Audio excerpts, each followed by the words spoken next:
Goed lezen kennen is heel wichtig. In deze reeks filmpjes wordt de theorie over leesvaardigers behandelen. In het eerste filmpje hast leerd over leesstrategieën.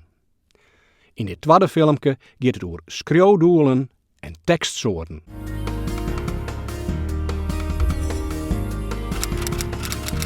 Filmpje 2. Schreeuwdoelen en tekstsoorten. Als een schreeuwer een tekst schreeuwt, dan had er daar een bepaald doel bij. Daarvoor kiest er een soort tekst dat er dat doel het beste mee bereiken kan. Als lezer moest hij dan ook altijd afvragen met wat voor schreeuwdoel en tekstsoort als te krijgen hast. Het komt nogal eens voor dat iemand een humoristisch bedoeld stuk schreeuwt, maar dat mensen het serieus opvatsen. Dan krijgt we zelfs kwartsluiting.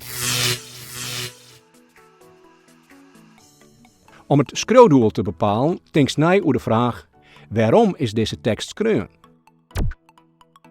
Vaak wil de schreeuwer informeren over een bepaald onderwerp. De eigen mening van de schreeuwer had daarbij net een plak. De tekst is objectief en zakelijk schreeuwen.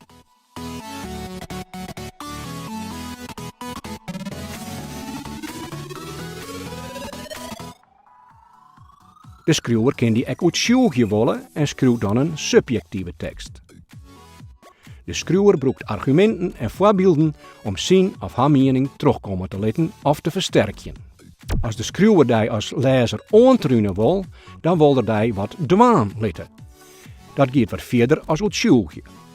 Denk aan een reclametekst die mensen oorhellen wil wat te keepje. Vanzelfs kan de schreeuwer ook van doel wezen om te verdivideren. Dat betekent dat er die amuseren wil. Of krijgt emotioneel rijtje. Meestentijds is dat fictie, maar er binnen vormen te vinden die onder non-fictie vallen. Liek als een column. Er binnen 3 tekstsoorten te onderscheiden. Een uiteenzetting is de meest objectieve tekstsoort. Het schreeuwdoel van de uiteenzetting is om te informeren. De schreeuwstijl is zakelijk en dus net emotioneel of dwingend.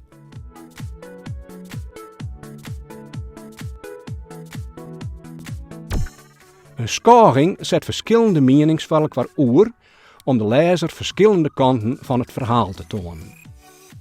Het schreeuwdoel dat daar het meest bij past is informeren, maar laat de schreeuwer zijn mening terugkomen, dan zou het opvatsen kunnen als uitsjoegen.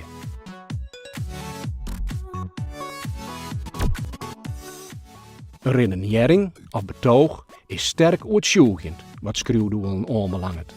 De schreeuwer gebruikt argumenten van zijn standpunt en via leidt geen argumenten. Omdat de redenering een subjectief stuk is, kunnen emoties een rol spelen. Dat is liever nog geen wet. Dan kiest nog zakelijke teksten onderscheiden van fictionele teksten. Zakelijk, of non-fictie, daar meest van uitgaan dat het wierbad is, liek als krantenberichten. Fictie is betocht.